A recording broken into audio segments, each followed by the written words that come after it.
Hey everybody, it's Jason Blaha here, and it is time for a metabolic conditioning or general physical preparedness workout, depending upon which decade's terminology we use. They're basically the same thing. I had someone ask me, Jason, what's the difference? They're the same thing. This is a pretty good chunk of my conditioning for today. I'm probably going to film 2 or 3 of these every week, at least get the main stuff in, because a lot of times, even on my off days, I don't always do the farmer's walks. I try to only do the farmer's walks on my non-lifting days, mainly because they do put a fair amount of axial loading on me, and I just don't want to do them after doing my other heavy stuff. But a lot of times, like chin-ups, dips, sometimes the step-ups, sometimes the glute ham raises, stuff like that I do every day. And I mean, long-term, I have goals of certain numbers I want to reach, and I think like yesterday, because it was a max squat day, I just did the upper body stuff, honestly. But I think I did around 70 chin-ups and 70 dips afterwards, whereas you guys saw the Sunday stuff. So, a few questions that people have about these things. First of all, yes, I do more stuff after this. So definitely chin-ups and dips, I'm going to do more than just what you see here, because this is only 4 sets. And I try to do a lot of those. I'm trying to do a lot of chin-ups and a lot of dips, mainly because I need just the extra upper body work in general. And I mean, if you do tons and tons of chin-ups, tons and tons of dips, I don't care where you're at in your training, your upper body is going to get thicker. And for me, I need that exercise. I really need the extra chest and tricep and all that. My bench is my worst lift in terms of my big 3. And I just simply need more size in the right places. I need that extra lower chest. I need more tricep. I need those things. But we address them more specifically in the main training, but I'm letting the dips do most of my extra chest work. You know what? Because I do a ton of dips. And I weigh 220. It's not like I'm not getting a lot of work. And I try to do them somewhat wide on my bars to make them emphasize the pecs a little more. And I'll probably get even wider and get further down the bars eventually, just to make sure that area gets worked more over time as I build work capacity. But a few questions have come up with some of this. Number one, where did I get the Farmer's Walks handles? Those are made by Titan Fitness. Most of my gym is Rogue, right? Most of my gym is Rogue. I have a few pieces of Titan, mainly things that I feel like the quality for the money is a better choice than Rogue. It's not that the Rogue may not be better, it's that some of the Rogue stuff costs quite a bit more, and I'm so heavily invested in them, I just didn't want to spend an extra grand in their stuff on some of it. So a couple of my bars are Titan, a couple of my bars are TDS, my glute ham raise is Titan, my Farmer's Walk handles are Titan. Those Farmer's Walk handles are about $70 on Amazon. And they'll hold a lot of weight. So for people who were curious, they're easy to get, Titan Fitness. Now, the amount of weight on them, it might be deceiving because people are used to handles weighing a lot. Those handles weigh 9 pounds a piece. So if you do the math with the plates I have on there, those color-coded plates, it's 164 pounds per hand a day, which is not a massive amount of weight. Not a massive amount of weight, but I've been doing group training every day, and so that gets fatiguing just for the walks for me. To the point to where even just doing those walks, because I did grip work with my pinch blocks last night, and I'm trying to do more and more of that, they actually limit a little bit of what I feel like I can even do on the chin-ups. Like I can do a lot more than the chin-ups I'm doing. I mean, I do up to 100 every day. The issue though is that right after doing the farmer's carries, the grip can really start to add up hanging from that chin-up bar, right? Especially when you try to get the hands all the way under like I do, because it's easier on your tendons. Now let's come over to the point. I had said before also, because that came up as well, and I felt like that needs to be discussed. I had said, well, people thought it was recently, but it wasn't. That video was actually a month old. I have tons of extra informative videos. They don't come out sometimes for weeks, to where I put any sort of supinated grip in my exercise graveyard. And generally that's going to be the case. Now, what people are going to notice, I don't quite lock at the bottom on these, especially that left arm. By not doing that and not going super heavy, that is how I'm getting away with it. Because what is it I've said? For me, with the old injury, I get tendonitis really, really easy in my bicep tendons. To the point to where you're not going to see me doing underhand grip curls again. If I do, it'll be with a band. I don't want to be anywhere near the bottom with a heavy underhand grip. It's the inflammation that builds up gets so bad that I can't even squat. Same thing, used to do heavy underhand grip weighted chin-ups. You guys have seen me do it with up to 100 pounds from a dead hang. Problem there is that it's a problem for my tendons. It's particularly a lot of guys over about 30, 35. A lot of other guys I know notice the same thing. That bicep tendon can get delicate when you're moving a lot of weight. And when you weigh over 200 pounds, 100-pound weighted chin-ups from a dead hang's a lot of weight. Starts to add up. So what I'm doing is I'm doing submaximal sets. I'm not taking to chin-ups to failure. We're not doing heavy weighted chins, and I'm just barely skipping that little bit of lockout at the bottom. All right, we're getting enough to where we're getting a bicep training, because people need to understand the bicep doesn't just move the elbow. It also has shoulder extension involved. That's one of the functions of it. It's still getting decent bicep training in, and here's what we come over to. If our goal is purely hypertrophy, you know what? Full range of motion matters. Cutting a little bit of range of motion could reduce the amount of hypertrophy you get per rep and per set. There's reasonable evidence on that. But at a certain point, sheer workload wins out. At a certain point, just sheer workload wins out. I mean, when you eventually start looking at the numbers, if you start doing 300, 400 or more chin-ups every single week, and you're like me, I mean, I weigh 220. So for some of the smaller guys, some of you guys who are like 170, all right, imagine strapping a 45 or 50 pounds on and doing hundreds of them every week. It adds up. It's a lot of work. So I'm still getting a good hypertrophic effect, even if I'm going to short change just a little bit of the range of motion. Again, if I was trying to get quality sets, and I want people to understand the difference between conditioning work and actually trying to maximize growth. I was trying to maximize growth. That last couple inches matters. It can affect potential growth. But at a certain point, this is just sheer volume, because again, it's conditioning work. So what's going on here is that people understand what's up with Metcon or GBP. Even when we're doing stuff like this, we're doing submaximal sets in a circuit. And the idea is that we're using resistance exercises, and this can be done in a lot of different ways. It can be done with barbell complexes. I'm just doing weighted carries and body weight type movements that train my whole body sequentially. Pretty much every muscle in my body got worked here, right? There's not a single muscle that didn't get worked. And I'm doing them in a sequence in a way that sustains me moving and keeping my heart rate elevated for, about 3 minutes. All right? It's a pretty good amount of conditioning there. You're conditioning yourself using strength training exercises in a large volume in a sequence. It's metabolic conditioning.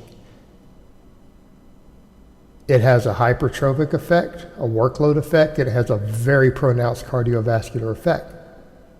It's just that in this case, if someone were just sprinting or just doing one movement for their cardio, they're going to have muscular limitations that are going to prevent them from sustaining it. In this case, because I'm taking a number of big, large muscles and I'm working them in a different sequence, none of them are reaching complete exhaustion, but they are working under load. They are working under a fairly large amount of resistance, back to back to back, but keeping my breathing deep, my heart rate elevated, so that we improve conditioning. And what this does, this improves your cardiovascular conditioning. And it improves your strength stamina. And it improves your ability to recover from training, to clear waste products. It gets you in better shape, because if you have better conditioning like this, what happens when we go to stuff like the speed days? And a lot of that work density that gets done on some of the conjugate training I do. If you're in good shape, you can pack more work in quicker because you recover faster. And if you're recovering faster between those sets because you've improved your conditioning and work capacity and ability to clear waste products, you can do more work density.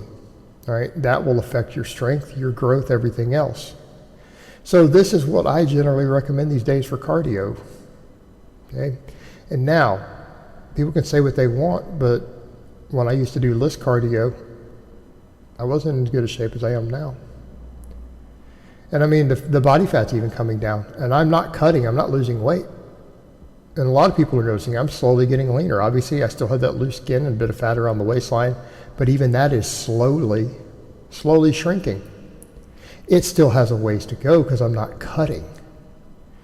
I'm pretty well eating maintenance calories. So I'm burning through a massive, absolutely massive amount of calories on a daily basis. My maintenance calories are like 4,000 a day right now. because of all of the training and all the conditioning, plus my body weight, energy turnover. It's pretty high. So I'm staying at maintenance and just recomping. But that's what happens if you get on the right diet and your training loads go high enough. Interesting things happen with nutrient partitioning in the body. And so I am getting a recomposition effect. And here's what I would say with a lot of that. I mean, compare this to the list cardio. When you think about the hypertrophic effect, the carryover to your training, this is vastly superior. Metabolic conditioning work for anyone who needs to be really in shape, I think is better, unless you're going to do an endurance sport. If you're going to do an endurance sport, you need sport specificity of really serious list cardio. But for me, I just need to be strong and powerful and have good body composition and be able to recover. This style of conditioning is vastly superior for my goals. And that would include most forms of sports. Right? It's not just for me, for what I do.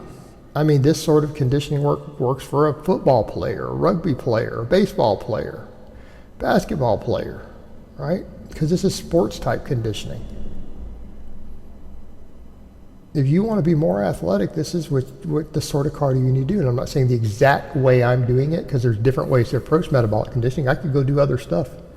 I could do other forms of it that still get the same effect. You could go set up a barbell. You could go do a sled drag and then follow it up with a set of barbell complexes, right? So when you think of it, something like CrossFit's based completely on metabolic conditioning. Their whole routine, if you want to call it that, is random metabolic conditioning work. A lot of those people get into shape. If you want cardio that's going to help you be athletic, this is what you need to do. And it balances with everything else that I do, because what are my other training modalities? I do max effort work every week. We do dynamic effort work every week, which also includes weighted plyometrics. And I do repetition work for hypertrophy, additional hypertrophy in all my weak areas. The whole idea is to get strong, maximally explosive, with good body composition and good conditioning and recovery. All right, these things all fit together. So when people try to ask, hey, I mean, you do seem to be doing pretty good these days, you're progressing along well, you know, what's the secret? It's like, it's the combination, right? All four of those training factors together with a good stress management lifestyle.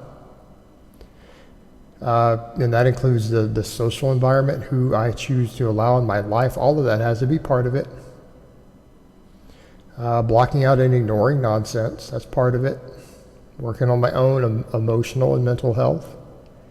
Right, all of those factors, then on top of it, even my diet. And that's another thing I'm going to discuss more and more. People try to say, oh, you don't know anything about diet. It's like, well, now I'm getting stronger and bigger and leaner in my 40s. I think I do know a little bit about diet. And a lot of people just aren't going to want to hear what I say about diet. But it is all about the higher fat animal products. I eat an animal-based diet. And even these days, I drink a gallon of whole milk every day.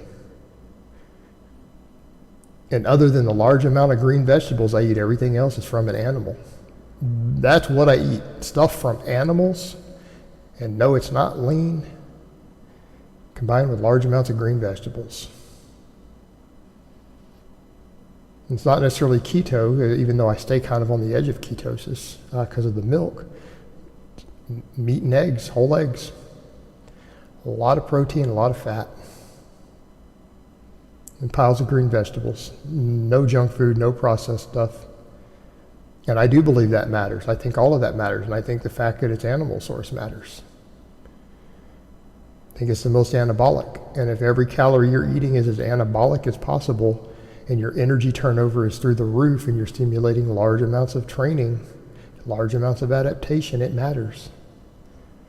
I'd say to a lot of you guys out there, if you're looking for the magic pill to give you the closest thing you're going to get to running gear without using gear, then you might want to look into that. Get your conditioning up.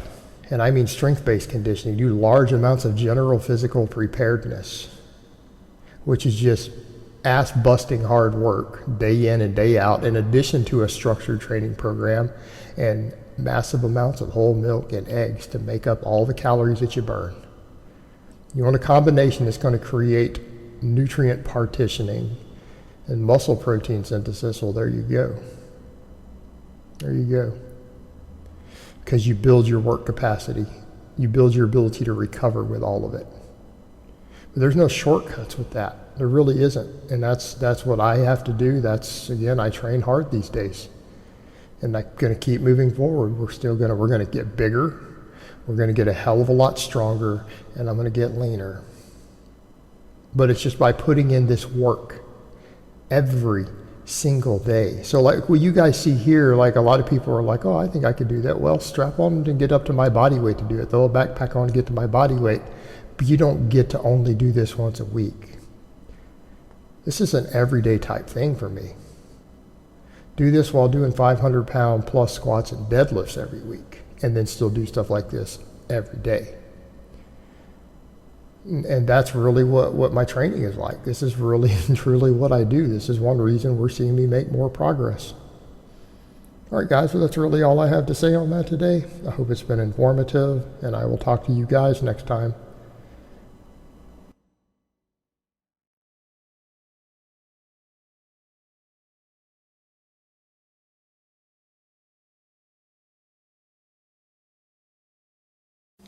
Hey everybody, it's Jason Blaha here, and I don't normally do my videos like this where I try to wear my Bluetooth mic and get a camera in here because it's so hard without a fisheye lens on my normal camcorder to do this stuff.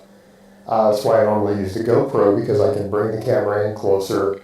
I have this one set really far away now, and the audio quality is not the best in this room where I train, but I have a video that I really kind of need to do because at least one or two of my coaching clients are really struggling learning to just set up the sumo, and I really feel like I need to give them a demonstration, and this will help with a lot of you guys out there. And this is particularly useful for those of you who aren't doing the hook grip and everything like I do, because a lot of times less experienced lifters really struggle to get their hip position correct on the sumo deadlift, and they tend to treat it almost like a stiff leg deadlift. And that's generally what I see, and when I try to explain to people how to grip it, they still don't get it. So a lot of times with the sumo, what you need to remember is that you only need to squat down as low as necessary, usually to grab the bar. So a lot of times my guys will come over and they'll treat it the way they will almost other exercises like a squat or anything else. They'll stick their butt way back, right, way like this, butt behind them, try to reach down, get the under, get the over, and then they'll look up and their sumo deadlift ends up looking like this. Right? You're leaned all the way forward. It ends up looking like this.